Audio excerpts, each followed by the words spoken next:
En la antigua Grecia, cuando los hombres debían tomar decisiones importantes, decisiones como por ejemplo si debían o no emprender un viaje, si era seguro o no ir a la guerra, si debían casarse con tal persona, o si debían realizar demás actividades que para ellos tenían una trascendencia importante y que por más que pensaban y pensaban, no lograban hallar la decisión.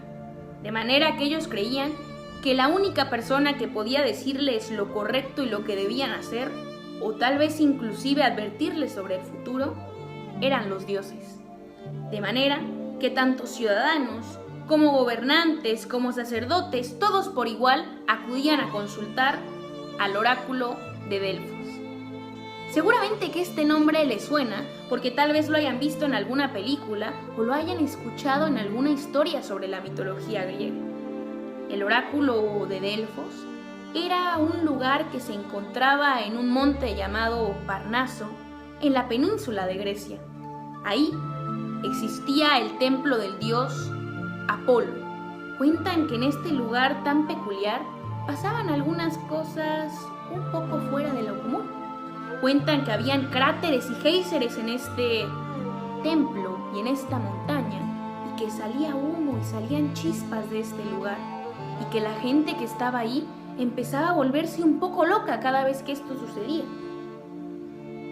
Los hombres, cuando iban a consultar el oráculo, se cuenta que debían llevar primero algún regalo para que Pitia, la sacerdotisa encomendada por Apolo, pudiera darles algún consejo. A Pitia le gustaban mucho los pasteles, sobre todo los de fresa, de manera que quien quería tener un buen consejo debía llevar un pastel. Pero además debía llevar algún sacrificio como un borrego o un becerro. Cuentan que inclusive si a alguien se le olvidaba comprarlo, en la entrada para poder llegar a este lugar, a este templo, ahí mismo vendían los pasteles y ahí mismo vendían los sacrificios para que nadie tuviera pretexto después de venir muy lejos de haber olvidado lo más importante. Cuando entraban finalmente, la diosa o sacerdotisa Pitia se encontraba sentada, con las piernas cruzadas, los ojos cerrados y las manos en forma de meditación. Esperaba a que llegara el viajero, le pedía que se sentara y entonces, después de que le diera las ofrendas, por supuesto, y probara un pedazo del pastel, dicen que comía unas hojas de laurel. Las masticaba y en ese momento empezaba a hervir y empezaba a salir humo por todas partes. Y entonces se escuchaban unos ruidos extraños y ella empezaba a hablar y decía cosas que nadie entendía, dictadas, por supuesto, por el dios Apolo. Y entonces los escribientes, el resto de los sacerdotes, anotaban cuidadosamente lo que ella iba diciendo y lo interpretaban para podérselo decir a aquella persona que buscaba su consejo. Dicen que estos consejos eran un poco peligrosos y que había que saber interpretarlos correctamente. Por ejemplo, una vez un rey preguntó si debía ir a una guerra y el oráculo le contestó que si emprendía esa guerra destruiría un gran imperio. Él salió contento pensando que él ganaría la guerra y destruiría el gran imperio persa. Pero resulta que se equivocó y perdió la guerra. El oráculo no se había equivocado. Resulta que sí se destruyó un gran imperio, el suyo. Lo mismo pasó cuando Edipo Rey fue a consultar el oráculo, o cuando Sócrates preguntó quién era el hombre más sabio que existía en la antigua Grecia, y el oráculo contestó que gracias a que él siempre decía que era el hombre más ignorante, él era el más sabio. De manera que había que tomar cuidado con estas decisiones que tomaban los dioses. Inclusive, a la entrada del oráculo de Delfos existía y estaba postrada la siguiente frase: te advierto, quienquiera que fueres tú, que deseas sondear los arcanos de la naturaleza, que si no hallas dentro de ti mismo aquello que buscas, tampoco podrás hallarlo fuera. Si tú ignoras las excelencias de tu propia casa, ¿cómo pretendes encontrar otras excelencias? En ti se halla oculto el tesoro de los tesoros. Hombre, conócete a ti mismo y conocerás el universo y a los dioses.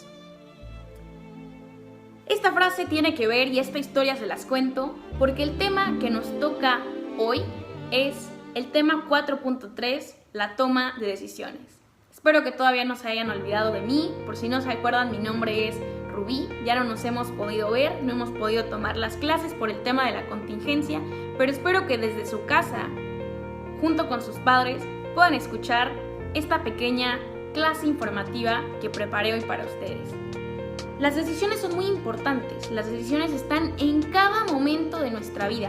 Desde que nacemos, nosotros somos libres de tomar decisiones.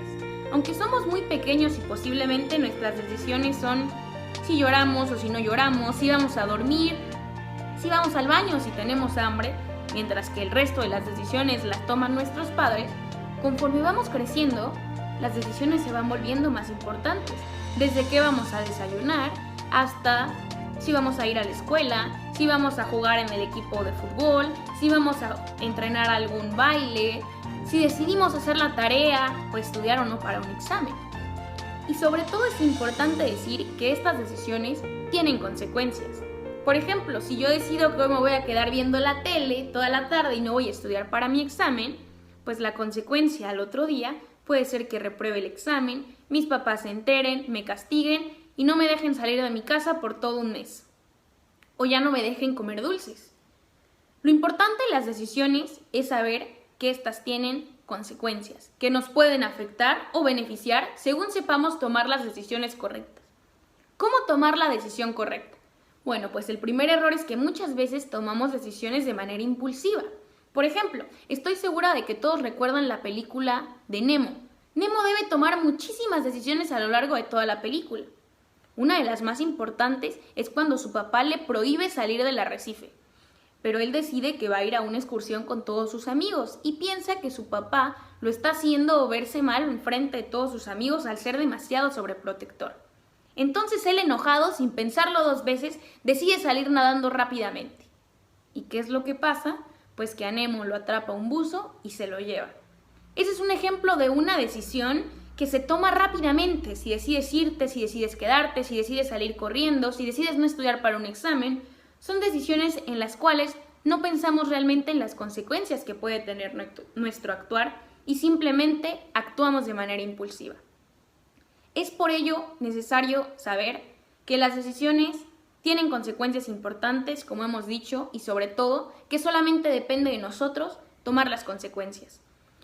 Aún los antiguos griegos, cuando iban a consultar el oráculo y interpretaban lo que les decían, debían asumir las consecuencias de ello. Y es importante también recordar que si nosotros no tomamos nuestras decisiones, alguien más lo hará por nosotros.